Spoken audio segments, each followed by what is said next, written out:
നമ്മുടെ സൗരയൂഥത്തിലെ ഏറ്റവും വലിയ ഗ്രഹം ജൂപ്പിറ്റർ അനന്തമായ ചുഴികളുടെയും കൊടുങ്കാറ്റുകളുടെയും മഹത്തായ ഉപഗ്രഹങ്ങളുടെയും ഇപ്പോഴും നമുക്ക് പൂർണ്ണമായും മനസ്സിലാക്കാൻ സാധിച്ചിട്ടില്ലാത്ത അത്ഭുതകരമായ ശക്തികളുടെയും ലോകമാണ്. ഭൂമിയുടെ ഭാരം കണക്കിന് 300 മടങ്ങിലും അധികം വലിയ ജൂപ്പിറ്റർ ഒരു ചെറു സൗരയൂഥം പോലെ തന്നെയാണ് കാണപ്പെടുന്നത്.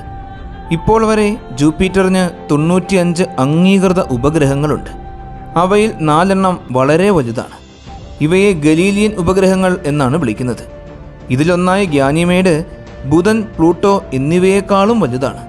2016 നാസയുടെ ജൂണോ സ്പേസ് ക്രാഫ്റ്റ് ജൂപ്പിറ്ററിൻ്റെ സമീപത്തെത്തിയതോടെയാണ് ഈ വാതക മഹാകായൻ്റെ പല രഹസ്യങ്ങളും നമ്മൾ അറിഞ്ഞത്. ജൂണോ അയച്ചു തന്ന അത്ഭുതകരമായ ചിത്രങ്ങൾ പല ശാസ്ത്രീയ വിവരങ്ങളും നമ്മെ പഠിപ്പിച്ചു. അഗ്നിപർവ്വതങ്ങളാൽ നിറഞ്ഞ അയോയുടെ അവിശ്വസനീയമായ ചിത്രങ്ങൾ, ജൂപ്പിറ്ററിൻ്റെ അന്തരീക്ഷ ചലനങ്ങൾ, ഭീകരമായ കാന്തിക ക്ഷേത്രത്തിൻ്റെ രഹസ്യങ്ങൾ, വടക്കൻ ധ്രുവത്തിലെ ഒരിക്കലും നിലയ്ക്കാത്ത വലിയ ചുഴലിക്കാറ്റുകൾ, അങ്ങനെ ധാരാളം. ഇന്ന് നമുക്കൊരുമിച്ച് ജൂണോ കണ്ടെത്തിയ ഏറ്റവും കൗതുകകരമായ പുതിയ വിവരങ്ങൾ കാണാം. ജോവിയൻ സിസ്റ്റം എന്ന ആ അത്ഭുത ലോകത്തേക്കാണ് ഇന്നത്തെ നമ്മുടെ യാത്ര.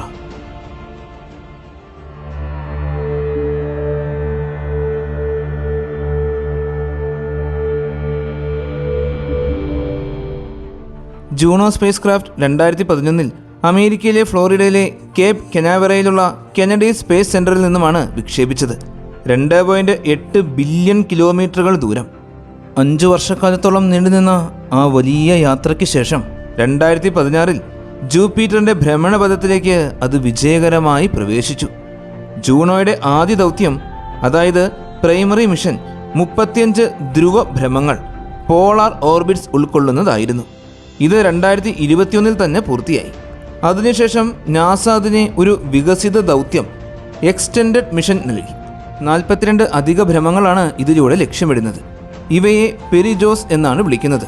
അങ്ങനെ ആകെ ചേർത്ത് 77 ഓർബിറ്റ്സ് എന്നതാണ് ആ മഹത്തായ ലക്ഷ്യം. പെരിജോസ് എന്ന് പറഞ്ഞു കഴിഞ്ഞാൽ ഒരു സ്പേസ് ക്രാഫ്റ്റ് ജൂപ്പിറ്ററിനോട് ഏറ്റവും അടുത്തെത്തുന്ന ബിന്ദുവിനെയാണ് സൂചിപ്പിക്കുന്നത്. ഇതിൻ്റെ വിപരീതമായ അപ്പോജോ എന്നത് ജൂപ്പിറ്ററിൽ നിന്നും ഏറ്റവും അകലെയുള്ള ബിന്ദുവാണ്. ഒരു എലിപ്റ്റിക്കൽ ഭ്രമണപഥത്തിൽ ഇത് രണ്ടും നിലനിൽക്കും. ജൂണോ ഈ അവസാന 2 വർഷ കാലഘട്ടം ജൂപ്പിറ്ററിൻ്റെയും ഉപഗ്രഹങ്ങളുടെയും ഇടയിലൂടെ നടത്തിയ യാത്രകളിൽ നിന്നും അത്ഭുതകരമായ ധാരാളം ചിത്രങ്ങൾ നമുക്ക് അയച്ചു തന്നു. ധാരാളം ശാസ്ത്രീയ കണ്ടെത്തലുകളും നടത്തിയിട്ടുണ്ട്. ഇവയുടെ എല്ലാം ചെറിയ ഹൈലൈറ്റുകളാണ് ഇനി നമ്മൾ കാണാൻ പോകുന്നത്. നമ്മൾ ആദ്യം കാണുന്നത് ജൂണോ അയോ എന്ന ഉപഗ്രഹത്തിന് സമീപത്തേക്ക് നടത്തിയ യാത്രയും അവിടെ നിന്നും കണ്ടെത്തിയ അത്ഭുതങ്ങളുമാണ്. ഇത് ജൂപ്പിറ്ററിൻ്റെ 3ാമത്തെ വലിയ ഉപഗ്രഹമാണ്. എന്നാൽ ഇതിനെ അതുല്യമാക്കുന്നത് ഇതിൻ്റെ പ്രത്യേകതയാണ്. സൗരയൂഥത്തിൽ ഏറ്റവും അഗ്നിപർവ്വത സജീവമായ ലോകം, ദ മോസ്റ്റ് വോൾക്കാനിക്കലി ആക്റ്റീവ് വേൾഡ്. 2023 - 24 ഇടയിൽ ജൂണോ ഭയമില്ലാതെ അയോയുടെ ഉപരിതലത്തിന് വെറും 1500 കിലോമീറ്റർ അകലെ വരെ എത്തുന്ന അടുത്ത ഫ്ലൈ ബൈകൾ നടത്തി. ഈ സമീപയാത്രയുടെ സമയത്ത് ജൂണോ അയോയുടെ വടക്കൻ അക്ഷാംശങ്ങളുടെ ആദ്യ ചിത്രങ്ങൾ പകർത്തി. ഉപരിതലത്തിൻ്റെ ഭൂപടം തയ്യാറാക്കി. മറ്റു പല ചിത്രങ്ങളിലും അഗ്നിപർവ്വതത്തിൽ നിന്നും പുകച്ചുരുൾ, അതായത് പ്ലൂംസ്, ആകാശത്തേക്ക് ഉയരുന്നതും പകർത്തി. അയോയുടെ ഉപരിതലമെങ്ങും 100 കണക്കിന് അഗ്നിപർവ്വതങ്ങൾ ചിതറിക്കിടക്കുന്നു. ഇവയിൽ ചിലത് ഡസൻ കണക്കിന് കിലോമീറ്ററുകൾ ഉയരമുള്ള ലാവ ഫൗണ്ടിനുകളായി ആകാശത്തേക്ക് പൊട്ടിത്തെറിക്കുന്നു. ഒരു നിമിഷം കൊണ്ട് മുഴുവൻ ദിശയും തീയിൽ മുങ്ങിക്കിടക്കുന്ന അത്ഭുത ദൃശ്യം. ഈ അഗ്നിപർവ്വത പ്രവർത്തനങ്ങൾക്ക് പിന്നിലെ പ്രധാന കാരണം ടൈഡൽ ഹീറ്റിംഗ് ആണ്. ജൂപ്പിറ്ററിൻ്റെ ഭീമമായ ആകർഷണ ശക്തിയും അയൽ ഉപഗ്രഹങ്ങളായ യൂറോപ്പയും ഗാനിമേഡും നടത്തുന്ന വലിപ്പവും വലിപ്പശക്തിയും അയോയെ നിരന്തരം വലിച്ചു നീട്ടുകയും ചുരുക്കുകയും ചെയ്തുകൊണ്ടേയിരിക്കുന്നു. ഇത് എളുപ്പത്തിൽ മനസ്സിലാക്കുന്നതിനു വേണ്ടി അയോയെ ഒരു വടംവലി മത്സരത്തിലെ വടമായി സങ്കല്പിച്ചാൽ മതി. ഒരു വശത്ത് ജൂപ്പിറ്ററിൻ്റെ ഭാരം നിറഞ്ഞ ആകർഷണം, മറുവശത്ത് അയൽ ഉപഗ്രഹങ്ങളുടെ ആകർഷണം. ഇവയുടെ കൂട്ടവലിയും വലിച്ചു നീട്ടലും അയോയുടെ അകത്തെ പാളികളിൽ ഘർഷണവും ചൂടും സൃഷ്ടിക്കുന്നു. അതാണ് ഇവിടെ തീ പാറുന്ന അഗ്നിപർവ്വതങ്ങൾക്ക് ഇന്ധനമായി മാറുന്നത്. ജൂണോയുടെ മൈക്രോവേവ് റേഡിയോമീറ്റർ എന്ന MWR ഉപകരണത്തിൻ്റെ സഹായത്തോടെ അയോയുടെ അന്തരീക്ഷത്തിലും മണ്ണിനടിയിലുമുള്ള ഘടനയെക്കുറിച്ചുള്ള പ്രധാന വിവരങ്ങൾ ശേഖരിച്ചു. അതിലൂടെ അയോയ്ക്ക് മറ്റ് ഗലീലിയൻ ഉപഗ്രഹങ്ങളെ അപേക്ഷിച്ച് വളരെ സമതലമായ ഉപരിതലമുണ്ടെന്ന് കണ്ടെത്തി. ശാസ്ത്രജ്ഞർ കരുതുന്നത് ഈ സമതല ഉപരിതലം അയോയുടെ ഉപരിതലം തുടർച്ചയായി പുതുക്കപ്പെടുന്നതിനാലാണ് എന്നതാണ്. അയോയുടെ അകത്തുള്ള അമിത ചൂടും സമ്മർദ്ദവും അതിൻ്റെ ഭൂരിഭാഗം അടിസ്ഥാനം ദ്രാവക ലാവയായി നിലനിൽക്കുന്നു. അത് നിരന്തരം പൊട്ടിത്തെറിച്ച് പുറത്തേക്ക് ഒഴുകുന്നതിനാൽ പഴയ ക്രൈറ്ററുകൾ നിറയ്ക്കപ്പെടുകയും ഉപരിതലം തിളങ്ങുന്ന ലാവാ തടാകങ്ങൾ, കാച്ചു പോലുള്ള ഒബ്സിഡിയൻ പാളികൾ എന്നിവയായി മാറുകയും ചെയ്യുന്നു. 2024 ഏപ്രിൽ 9 ജൂണോയുടെ 60ാം ഫ്ലൈബൈയിൽ പകർത്തിയ ചിത്രം അയോയുടെ തെക്കൻ ധ്രുവപ്രദേശത്ത് നിന്നുള്ളതാണ്. ഭൂമിയിൽ നിന്നും 16,500 കിലോമീറ്റർ അകലത്തിൽ നിന്നെടുത്ത ഈ ചിത്രത്തിൽ അനവധി ഇരുണ്ട പാടുകൾ നമുക്ക് കാണുവാൻ സാധിക്കും. അവയിൽ പലതും ലാവ നിറഞ്ഞ കൽഡറുകളും അഗ്നിപർവ്വത ഗർത്തങ്ങളുമാണ്. ജൂണോയുടെ ദൃശ്യപ്രകാശ ക്യാമറ പല പൊട്ടിത്തെറികളും പകർത്തി. 2023 ഒക്ടോബർ 15 പ്രൊമത്യൂസ് അഗ്നിപർവ്വതത്തിൻ്റെ മുകളിൽ പുകനീർ പൊട്ടിത്തെറിക്കുന്നത് ക്യാമറ പകർത്തിയെടുത്തു. ഇതാദ്യമായി 1979 വോയേജർ 1 കണ്ടുപിടിച്ച വലിയ അഗ്നിപർവ്വതമായിരുന്നു. 50 മുതൽ 100 കിലോമീറ്റർ ഉയരത്തിൽ വരെ ഉയരുന്ന ഭീമമായ ലാവ ഈ പുകത്തൂവൽ കൊണ്ട് ലോകപ്രസിദ്ധമാണ്. 2024 ഫെബ്രുവരി 3 ജൂണോ മറ്റൊരു ചിത്രത്തിൽ 2 പ്ലൂംസ് പകർത്തി, വെറും 3800 കിലോമീറ്റർ ഉയരത്തിൽ നിന്നും. ഇത് ഒരേ വലിയ അഗ്നിപർവ്വതത്തിൽ നിന്നോ അല്ലെങ്കിൽ അടുത്തടുത്തുള്ള 2 അഗ്നിപർവ്വതങ്ങളിൽ നിന്നോ ഉണ്ടായതായിരിക്കാം. ജൂണോ ക്യാമറ അയോയിലെ 2 ശ്രദ്ധേയമായ പ്രദേശങ്ങൾ കൂടുതൽ വ്യക്തമായി പകർത്തി. അവയിൽ ഒന്നാണ് അയോയിലെ ഏറ്റവും വലിയ അഗ്നിപർവ്വത ഗർത്തം, ലോഗി പാൻഡേറ. ഇത് ഏകദേശം 200 കിലോമീറ്റർ വീതിയുള്ള പ്രദേശമാണ്. തണുപ്പിച്ചുകൊണ്ടിരിക്കുന്ന മാഗ്മ തടാകം, ചുറ്റും ചൂടേറിയ ലാവ വലയങ്ങൾ, മധ്യത്തിൽ ചെറുതായ ദ്വീപുകൾ, എല്ലാം ചേർന്ന ഒരു വിസ്മയകരമായ ലോകം. ഈ പ്രദേശത്ത് ജൂണോ പകർത്തിയ ചിത്രങ്ങളിൽ ലാവാ തടാകത്തിൻ്റെ ഉപരിതലം ഗ്ലാസ് പോലെ മിനുക്കമുള്ളതാണ് എന്ന് വ്യക്തമായി കാണുവാൻ സാധിക്കും. അതോടൊപ്പം ഇറ്റാലിയൻ ബഹിരാകാശ ഏജൻസി രൂപകൽപ്പന ചെയ്ത ജോവിയൻ ഇൻഫ്രാറെഡ് ഒറോറൽ മാപ്പർ എന്ന ജിറാം ഉപകരണത്തിൻ്റെ സഹായത്തോടെ അയോയിലെ ചൂടുള്ള ഭാഗങ്ങൾ കണ്ടെത്തി. ഈ ഇൻഫ്രാറെഡ് ഉപകരണങ്ങൾ ഉപയോഗിച്ച് ശാസ്ത്രജ്ഞന്മാർ അത്ഭുതകരമായ മറ്റു പല കാഴ്ചകളും കണ്ടു. അവയിൽ പ്രധാനപ്പെട്ട ഒന്നാണ് ചോറാസ് പാൻഡിയ എന്ന വലിയ ലാവാ തടാകം. 2016 ജൂലൈ 4 അമേരിക്കയുടെ സ്വാതന്ത്ര്യ ദിനമായിരുന്നു. നാസയുടെ ജൂണോ സ്പേസ് ക്രാഫ്റ്റ് വിജയകരമായി ജൂപ്പിറ്ററിൻ്റെ ഭ്രമണപഥത്തിൽ പ്രവേശിച്ചത് അന്നായിരുന്നു. ആ നിമിഷം അത് മനുഷ്യചരിത്രത്തിലെ ഏറ്റവും സാഹസിക ബഹിരാകാശ വിജയങ്ങളിൽ ഒന്നായി മാറി. ജൂണോയുടെ പ്രധാന ലക്ഷ്യം ഈ വാതക ഭീമന്റെ ആന്തരിക ഘടനയും അതിൻ്റെ ഉത്ഭവ രഹസ്യങ്ങളും മനസ്സിലാക്കുക എന്നതാണ്. ജൂണോ ഭ്രമണപഥത്തിൽ പ്രവേശിച്ചത് അത്യന്തം അപകടകരമായ രീതിയിലായിരുന്നു. ജൂപ്പിറ്ററിൻ്റെ ഭീമമായ ഗുരുത്വാകർഷണം, അതിൻ്റെ വൻതോതിലുള്ള കാന്തിക ഫീൽഡ്, ഭീഷണിയുള്ള വികിരണങ്ങൾ, ഇതെല്ലാം ചേർന്നതോടെ സ്പേസ് ക്രാഫ്റ്റ് നാശത്തിലേക്ക് നീങ്ങാൻ സാധ്യതയുണ്ടായിരുന്നു. പക്ഷേ നാസയുടെ എഞ്ചിനീയർമാർ ഇതെല്ലാം മറികടന്നു. സൂക്ഷ്മമായ കണക്കുകൂട്ടലുകളും സമയ നിയന്ത്രണവും കൊണ്ട് ജൂണോ ജൂപ്പിറ്ററിനെ ഒരു പോളാർ ഓർബിറ്റ് വഴി ചുറ്റാൻ തുടങ്ങി. ഇത് മുൻപുണ്ടായിട്ടില്ലാത്ത വിധത്തിൽ വടക്കേ ധ്രുവം മുതൽ തെക്കേ ധ്രുവം വരെ ദൃശ്യമേഖലകൾ മനുഷ്യർക്ക് ആദ്യമായി വ്യക്തമായി കാണുവാൻ സാധിച്ചു. ജൂപ്പിറ്ററിൻ്റെ വടക്കും തെക്കും ധ്രുവങ്ങൾ അടങ്ങുന്ന ജൂണോ അയച്ച ചിത്രങ്ങൾ ലോകത്തെ ശാസ്ത്രജ്ഞന്മാരെ അമ്പരപ്പിച്ചു. ജൂപ്പിറ്ററിൻ്റെ വടക്കേ ധ്രുവത്തിൽ കാണപ്പെട്ടത് അനവധി ചുഴലിക്കാറ്റുകൾ നിറഞ്ഞ അതിഭീകരമായൊരു ദൃശ്യമായിരുന്നു. 7 വലിയ ചുഴലിക്കാറ്റുകൾ വൃത്താകൃതിയിൽ കൂടിച്ചേർത്ത് വെച്ച പോലെ, മധ്യഭാഗത്ത് ഒരു മഹാവ്യൂഹം. ഇതുപോലെ തന്നെ തെക്കൻ ധ്രുവത്തിലും ഭീകരമായ കൊടുങ്കാറ്റുകളുടെ കലാശം. ഈ കാഴ്ചകൾ ഭൂമിയിൽ നിന്നോ മുൻപുള്ള സ്പേസ് ക്രാഫ്റ്റുകളിൽ നിന്നോ ഒരിക്കലും കാണുവാൻ സാധിച്ചിട്ടുമില്ല. ജൂണോ ഗ്രേറ്റ് ഡെഡ് സ്പോട്ട് എന്ന മഹാ ചുഴലിക്കാറ്റിനെ അടുത്ത് നിന്ന് നിരീക്ഷിച്ചു. ഈ ചുഴലിക്കാറ്റ് ഭൂമിയേക്കാളും ഒരുപാട് വലുതാണ്. കുറഞ്ഞത് 16,000 കിലോമീറ്ററോളം വീതിയുണ്ട്. ഏറ്റവും കുറഞ്ഞത് 300 വർഷത്തോളം എങ്കിലുമായി ഇത് ഇതുപോലെ തുടർന്നുകൊണ്ടേയിരിക്കുന്നു. എന്നാൽ ഇതിൻ്റെ ഉറവിടം ശാസ്ത്രജ്ഞർക്ക് ഇന്നും വ്യക്തമല്ല. ജൂണോയുടെ ഡേറ്റ പ്രകാരം ഈ കൊടുങ്കാറ്റ് 300 കിലോമീറ്ററോളം ആഴത്തിൽ വ്യാപിച്ചു കിടക്കുന്നു. അതായത് ഭൂമിയുടെ അന്തരീക്ഷം മുഴുവൻ ചേർത്താലും അതിലും കൂടുതൽ ആഴം. ജൂണോ നടത്തിയ മറ്റൊരു വൻ കണ്ടെത്തൽ ജൂപ്പിറ്ററിൻ്റെ കാന്തിക ഫീൽഡിൻ്റെ അതിശക്തതയാണ്. ഇത് ഭൂമിയേക്കാളും 20,000 മടങ്ങ് ശക്തമാണ്. ഇതുമൂലം സ്പേസ് ക്രാഫ്റ്റിനെ അതിശക്തമായ വികിരണങ്ങൾ ആക്രമിച്ചു. അതിനാൽ ജൂണോയെ ടൈറ്റാനിയം ആർമോർ ആണ് പൊതിഞ്ഞ് സംരക്ഷിച്ചിരുന്നത്. അതില്ലായിരുന്നെങ്കിൽ ജൂണോയിലെ സർക്യൂട്ടുകളും സെൻസറുകളുമെല്ലാം ചാമ്പലായി പോയേനെ. ജൂണോ ഈ കാന്തിക ഫീൽഡിന്റെ ഉറവിടം ജൂപ്പിറ്ററിന്റെ ആന്തരിക ഭാഗങ്ങളിലാണെന്ന് കണ്ടെത്തി. അവിടെ ഹൈഡ്രജൻ വാതകം മുഴുവൻ വലിയ തോതിലുള്ള സമ്മർദ്ദത്തിന് വിധേയമായി ലിക്വിഡ് മെറ്റാലിക് ഹൈഡ്രജനായി മാറിക്കൊണ്ടേയിരിക്കുന്നു.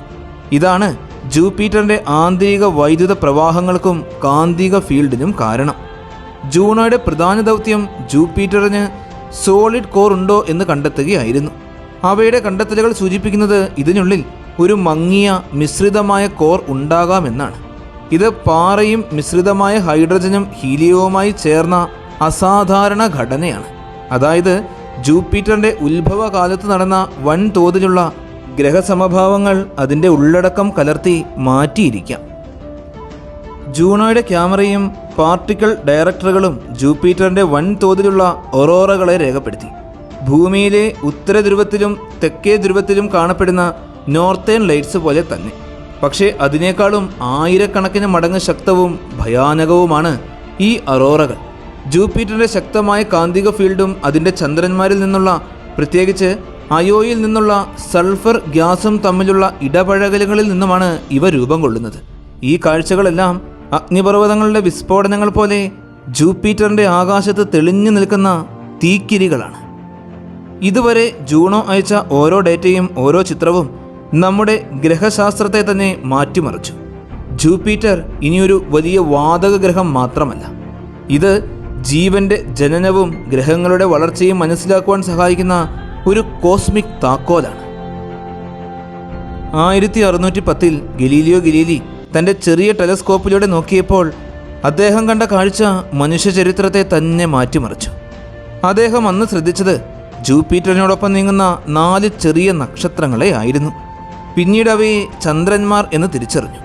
ഇവയാണ് അയോ, യൂറോപ്പ, ഗാനിമേഡ്, കാലിസ്റ്റോ. ഇന്ന് നമ്മൾ ഇവയെ ഗലീലിയൻ മൂൺസ് എന്നാണ് വിളിക്കുന്നത്. ഈ 4 ചന്ദ്രന്മാരും ഓരോന്നും തന്നെ വലിയ വലിയ ലോകങ്ങളാണ്. അവയുടെ അന്തരീക്ഷം, ഉപരിതലം, ആന്തരിക ഘടന എല്ലാം മറ്റുള്ളവയിൽ നിന്നുമെല്ലാം തികച്ചും വ്യത്യസ്തവും അത്ഭുതകരവുമാണ്.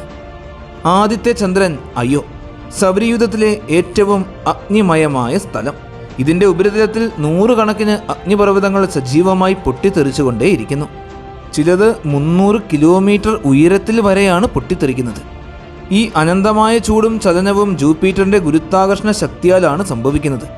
അയോയുടെ ഭ്രമണപഥം കൃത്യമായ വൃത്താകൃതി അല്ലാത്തതിനാൽ അത് ചുറ്റുമ്പോൾ അതിൻ്റെ ഉള്ളിലുണ്ടാകുന്ന ഭാരം, ടൈഡൽ ഫോഴ്സുകൾ ഇതെല്ലാം അതിനെ തിളപ്പിക്കുന്നു. അയോ എന്ന വിചിത്ര ലോകത്തെ വളരെ വിശദമായി തന്നെ നമ്മൾ ഈ വീഡിയോയുടെ ആരംഭത്തിൽ കണ്ടതാണ്. രണ്ടാമത്തേത് യൂറോപ്പ, അത്യന്തം നിഗൂഢമായ ലോകം. ഇതിൻ്റെ ഉപരിതലം മഞ്ഞുകൊണ്ട് മൂടപ്പെട്ടിരിക്കുന്നു. പക്ഷേ ഈ മഞ്ഞിൻ്റെ അടിയിൽ വൻതോതിലുള്ള ദ്രാവകജല സമുദ്രം ഒളിഞ്ഞിരിപ്പുണ്ട്. ഈ സമുദ്രം ഭൂമിയിലെ എല്ലാ സമുദ്രങ്ങളിലുമുള്ള ജലം ചേർത്ത് വെച്ചാലും അതിനേക്കാളും വലുതാണ്. ജൂണോയും ഗലീലിയോ സ്പേസ് ക്രാഫ്റ്റും കണ്ടെത്തിയതനുസരിച്ച് മഞ്ഞിനടിയിലെ ഈ സമുദ്രം 100 കിലോമീറ്റർ ആഴം വരെ വ്യാപിച്ചു കിടക്കുന്നു. അവിടെ പാറയും വെള്ളവും ചേർന്നിടത്ത് ജീവന്റെ രൂപങ്ങൾ ഉണ്ടാകാനുള്ള സാധ്യതകൾ വളരെയേറെ കൂടുതലാണ്. നാസയുടെ ഭാവി ദൗത്യം യൂറോപ്പ ക്ലിപ്പർ ഈ രഹസ്യം കണ്ടെത്തുന്നതിനു വേണ്ടി 2030 യൂറോപ്പയിൽ എത്തിച്ചേരും. അത് മനുഷ്യരാശിയുടെ ഏറ്റവും വലിയ കണ്ടെത്തലായിരിക്കും. ഭൂമിയല്ലാതെ ജീവനുള്ള മറ്റൊരു ലോകത്തിൻ്റെ കണ്ടെത്തൽ. അടുത്തത് ഗാനിമേഡാണ്, സൗരയൂഥത്തിലെ ഏറ്റവും വലിയ ചന്ദ്രൻ. മെർക്കുറിയേക്കാൾ പോലും വലുത്.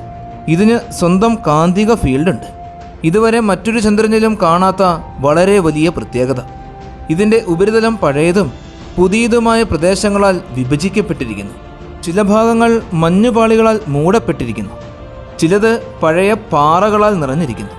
ഗാനിമേഡിൻ്റെ ആന്തരിക ഭാഗത്തും ഒരു ദ്രാവകജല സമുദ്രമുണ്ടെന്നാണ് കണ്ടെത്തിയിട്ടുള്ളത്. അതിനാൽ ഇതും ജീവന്റെ സാധ്യതയുള്ള മറ്റൊരു സ്ഥലമായി കണക്കാക്കപ്പെടുന്നു. ജൂപ്പിറ്ററിൻ്റെ കാന്തിക ഫീൽഡും ഗാനിമേഡിൻ്റെ സ്വതന്ത്ര കാന്തിക ഫീൽഡ് തമ്മിലുള്ള ഇടപഴകലുകൾ മൂലം ഇതിൻ്റെ മുകളിലും അതിമനോഹരമായ ഒറോറ ലൈറ്റുകൾ സൃഷ്ടിക്കപ്പെടാറുണ്ട്. നാലാമത്തേത് കാലിസ്റ്റോ, പഴക്കം ചെന്ന ലോകം. ഇത് തകർന്ന പാറകളാലും ക്രൈറ്ററുകളാലും നിറഞ്ഞിരിക്കുന്നു. അതിനാൽ ഇതിൻ്റെ ഉപരിതലം സോളാർ സിസ്റ്റത്തിലെ ഏറ്റവും പഴയതാണെന്നാണ് കരുതപ്പെടുന്നത്. പക്ഷേ ഇതിൻ്റെ അകത്തും മഞ്ഞിനടിയിൽ ഒരു ദ്രാവക ജല പാളി ഉണ്ടാകാമെന്ന് ശാസ്ത്രജ്ഞന്മാർ കണ്ടെത്തിയിട്ടുണ്ട്. കാലിസ്റ്റോയുടെ മറ്റൊരു പ്രത്യേകത, ഇത് ജൂപ്പിറ്ററിൻ്റെ കാന്തിക വികിരണങ്ങളിൽ നിന്ന് സേഫ് സോണിലാണ്. അതിനാൽ ഭാവിയിൽ മനുഷ്യർക്ക് ഇവിടെ ബേസ് ക്യാമ്പ് സ്ഥാപിക്കാൻ ഏറ്റവും അനുയോജ്യമായ സ്ഥലമായി മാറും. ഈ 4 ചന്ദ്രന്മാരും മനുഷ്യൻ്റെ കാഴ്ചപ്പാടിൽ മറ്റൊരു സോളാർ സിസ്റ്റം പോലെ തന്നെയാണ്. ഒന്നിൽ അഗ്നിയും പാറകളും പൊട്ടിത്തെറിച്ചുകൊണ്ടേയിരിക്കുന്നു, മറ്റൊന്നിൽ മഞ്ഞിനടിയിൽ ജീവൻ ഉറങ്ങിക്കിടക്കുന്നു, വേറെയൊന്ന് കാന്തിക ലോകമാണ്. അടുത്ത ചന്ദ്രനിൽ വലിയ ചരിത്രം ഉറങ്ങിക്കിടപ്പുണ്ട്. ഇവയെ പഠിക്കുന്നത് ഗ്രഹങ്ങൾ എങ്ങനെ രൂപപ്പെട്ടു, ജീവൻ എങ്ങനെ ആരംഭിച്ചു എന്ന ചോദ്യങ്ങൾക്ക് ഉത്തരം കണ്ടെത്താനുള്ള ഒരു വഴിയാണ്. ജൂപ്പിറ്റർ വെറുമൊരു ഗ്രഹമല്ല, ഇതൊരു മിനി സോളാർ സിസ്റ്റം തന്നെയാണ്. ജൂപ്പിറ്റർ നമ്മുടെ സൗരയൂഥത്തിലെ ഏറ്റവും വലിപ്പം കൂടിയ ഗ്രഹമാണ് എന്ന് നമുക്കറിയാം. ഇതിൻ്റെ വലിപ്പം മാത്രമല്ല അത്ഭുതം, അതിൻ്റെ പ്രാധാന്യം കൂടി മനസ്സിലാക്കുമ്പോഴാണ് മനുഷ്യർക്ക് അതിൻ്റെ യഥാർത്ഥ മഹത്വം എത്രമാത്രമാണെന്ന് ബോധ്യപ്പെടുന്നത്. ജൂപ്പിറ്റർ ഭൂമിയെ പോലും നേരിട്ടോ പരോക്ഷമായോ രക്ഷിക്കുന്ന ഒരു വലിയ കവചമാണ്. അതോടൊപ്പം അതിൻ്റെ കാന്തിക ഫീൽഡും വികിരണ മേഖലകളും അത്രയും ഭയാനകവും ശക്തവുമാണ്. മനുഷ്യൻ്റെ ഇന്നത്തെ സാങ്കേതിക വിദ്യയ്ക്ക് അതിലേക്ക് നീങ്ങുക എന്നത് തന്നെ പ്രയാസമാണ്. ശാസ്ത്രജ്ഞന്മാർ പറഞ്ഞു പോവാറുണ്ട്, if Jupiter didn't exist we probably wouldn't be here. അത് ശരിയാണ്. ജൂപ്പിറ്ററിൻ്റെ മഹത്തായ ഗുരുത്വാകർഷണം സൗരയൂഥത്തിലെ അനേകം ആസ്ട്രോയിഡുകളെയും ധൂമകേതുക്കളെയും വലിച്ചിഴച്ച് ഭൂമിയിലേക്കുള്ള അപകടം തടഞ്ഞു നിർത്തുന്നു. ഭൂമിയെ തകർക്കാൻ സാധ്യതയുള്ള അനേകം വലിയ ആസ്ട്രോയിഡുകൾ ജൂപ്പിറ്റർ തന്നെ തങ്ങളുടെ പാതയിലേക്ക് മാറ്റി നശിപ്പിച്ചിട്ടുണ്ട്. ഉദാഹരണത്തിന് 1994 ഷുമേക്കർ ലേവി 9 എന്ന ധൂമകേതു ജൂപ്പിറ്ററുമായി കൂട്ടിയിടിച്ച് വലിയ വിസ്ഫോടനമുണ്ടായി. അതിൻ്റെ ശക്തി ഭൂമിയിലെ ആണവ ബോംബുകളുടെ ലക്ഷക്കണക്കിന് മടങ്ങായിരുന്നു. അത് ഭൂമിയിലേക്ക് വന്നിരുന്നുവെങ്കിൽ മനുഷ്യരാശി തന്നെ ഇല്ലാതായി പോയേനെ. അതിനാൽ ജൂപ്പിറ്റർ നമ്മുടെ സൗരയൂഥത്തിലെ ഒരു വലിയ ബോഡി ഗാർഡാണെന്ന് പറയാം. ജൂപ്പിറ്ററിന് മറ്റൊരു മുഖം കൂടിയുണ്ട്. അത് ജൂപ്പിറ്ററിൻ്റെ റേഡിയേഷൻ ബെൽറ്റാണ്. ജൂപ്പിറ്ററിൻ്റെ കാന്തിക ഫീൽഡിൽ കുടുങ്ങിയിരിക്കുന്ന ചാർജ് ചെയ്ത കണങ്ങൾ അതിന് ചുറ്റും ഭ്രമണം ചെയ്തുകൊണ്ടിരിക്കുന്നു. ഇതാണ് സൗരയൂഥത്തിലെ ഏറ്റവും ശക്തമായ വികിരണ മേഖല. ഈ വികിരണങ്ങൾ മനുഷ്യൻ നേരിടാൻ കഴിയാത്ത അത്രയും ഭയാനകമാണ്. അത് ഏതെങ്കിലും സ്പേസ് ക്രാഫ്റ്റിൻ്റെ ഇലക്ട്രോണിക് സംവിധാനങ്ങളെ മിനിറ്റുകൾക്കുള്ളിൽ നശിപ്പിക്കാൻ മതിയാകും. അതുകൊണ്ടാണ് ജൂണോ സ്പേസ് ക്രാഫ്റ്റ് ടൈറ്റാനിയം ആർമോർ കൊണ്ട് സംരക്ഷിച്ചിരിക്കുന്നത്.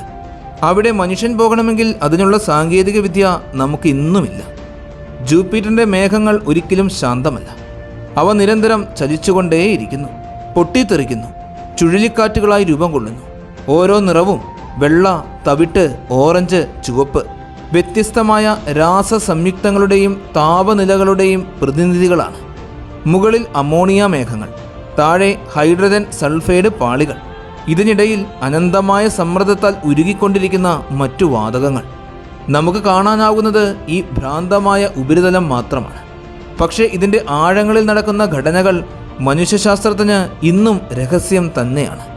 ഭാവിയിൽ ജൂപ്പിറ്ററിനെയും അതിൻ്റെ ചന്ദ്രന്മാരെയും കുറിച്ച് പഠിക്കുവാനായി 2 വലിയ ദൗത്യങ്ങൾ തയ്യാറായിട്ടുണ്ട്. ഒന്ന്, യൂറോപ്പയുടെ സമുദ്രങ്ങൾക്കുള്ളിൽ ജീവൻ്റെ സൂചനകൾ കണ്ടെത്തുന്നതിനു വേണ്ടി നമ്മൾ ഇതിനോടകം വിക്ഷേപിച്ചു കഴിഞ്ഞ യൂറോപ്പ ക്ലിപ്പർ മിഷനാണ്. അടുത്തത് ESAയുടെ juice, Jupiter icy moons explorer, Europa, Ganymede, Callisto എന്നിവയെ അടുത്ത് ചെന്ന് പഠിക്കുന്നതിന് വേണ്ടിയുള്ള ദൗത്യം. ഗാനിമേഡിൻ്റെ കാന്തിക ഫീൽഡ്, മഞ്ഞുപാളികൾ, ആന്തരിക ഘടന ഇവയെ വിശദമായി പരിശോധിക്കും. ഈ ദൗത്യങ്ങൾ ജൂപ്പിറ്ററിനെ മാത്രമല്ല, ജീവൻ്റെ ഉത്ഭവം സംബന്ധിച്ച മനുഷ്യരാശിയുടെ ഏറ്റവും വലിയ ചോദ്യത്തിന് മറുപടി കണ്ടെത്തുവാനും സഹായിക്കും. നമ്മുടെ സൗരയൂഥത്തിലെ എല്ലാ ഗ്രഹങ്ങളും സൂര്യനെയാണ് ബലം വെച്ചുകൊണ്ടിരിക്കുന്നത് എങ്കിലും ഗുരുത്വാകർഷണ താളം നിശ്ചയിക്കുന്നത് പലപ്പോഴും ഈ ജൂപ്പിറ്ററാണ്. അതിൻ്റെ വലിപ്പം, ഭാരം, കാന്തിക ശക്തി എല്ലാം ചേർന്ന് അത് സൗരയൂഥത്തിൻ്റെ ഡൈനാമോ പോലെയാണ് പ്രവർത്തിക്കുന്നത്. ഗ്രഹങ്ങളുടെ ഭ്രമണപഥങ്ങൾ, ആസ്ട്രോയിഡുകളുടെ ചലനങ്ങൾ, ധൂമകേതുക്കളുടെ ദിശ എല്ലാം തന്നെ അതിൻ്റെ സ്വാധീനത്താൽ മാറ്റപ്പെട്ടുകൊണ്ടേയിരിക്കുന്നു. അതുകൊണ്ട് ജൂപ്പിറ്ററിനെ സോളാർ സിസ്റ്റംസ് ഗ്രേറ്റ് ഓർക്കസ്ട്രേറ്റർ എന്നാണ് വിളിക്കുന്നത്. ജൂപ്പിറ്ററിനെ പഠിക്കുന്നത് നമ്മുടെ ഭൂമിയെ മനസ്സിലാക്കുന്നതിനുള്ള വഴി കൂടിയാണ്. ഇത് നമുക്ക് കാണിച്ചു തരുന്നു, വലിപ്പം മാത്രമല്ല പ്രാധാന്യം, ഭാരം മാത്രമല്ല ആകർഷണം. ഒരു ഗ്രഹത്തിൻ്റെ ആന്തരിക ശക്തികൾ അതിൻ്റെ ജീവൻ്റെയും ചരിത്രത്തിൻ്റെയും ഭാവിയുടെയും കാഴ്ചപ്പാട് നിശ്ചയിക്കുന്നു. ജൂപ്പിറ്റർ ഇല്ലാതെ ഇന്നത്തെ സൗരയൂഥം തന്നെ ഉണ്ടാകുമായിരുന്നില്ല. ഇത് വെറുമൊരു ഗ്രഹമല്ല, ഒരു രക്ഷാധികാരിയാണ്, ഒരു ഗുരുവാണ്. ഇതൊരു ഭൗതിക അത്ഭുതമാണ്. ജൂപ്പിറ്ററിൻ്റെ അത്ഭുതങ്ങൾ നമ്മെ ഓർമ്മിപ്പിക്കുന്നു, ബഹിരാകാശം ഇപ്പോഴും നമുക്ക് മനസ്സിലാക്കാനാകാത്ത അത്രത്തോളം വലുതാണ്. അത്രയും അത്ഭുതകരമാണ്. ഒരിക്കൽ നമ്മൾ ജൂപ്പിറ്ററിലേക്കോ അതിൻ്റെ ചന്ദ്രന്മാരിലേക്കോ മനുഷ്യരെ അയക്കും. പക്ഷേ അതിനു മുൻപ് ഈ വലിയ ഭൗതിക സത്യങ്ങൾ നമ്മെ വിസ്മയത്തോടെയും വിനയത്തോടെയും നിറയ്ക്കട്ടെ. ജൂപ്പിറ്ററിനെ കുറിച്ചുള്ള ഈ ഒരു വീഡിയോ എല്ലാവർക്കും ഒരുപാട് ഇഷ്ടമായെന്ന് വിശ്വസിക്കുന്നു. നിങ്ങളുടെ എല്ലാവരുടെയും സപ്പോർട്ടുകൾ കൂടെ ഉണ്ടാകണം. നല്ലൊരു വീഡിയോയുമായി അടുത്ത എപ്പിസോഡിൽ കാണാം.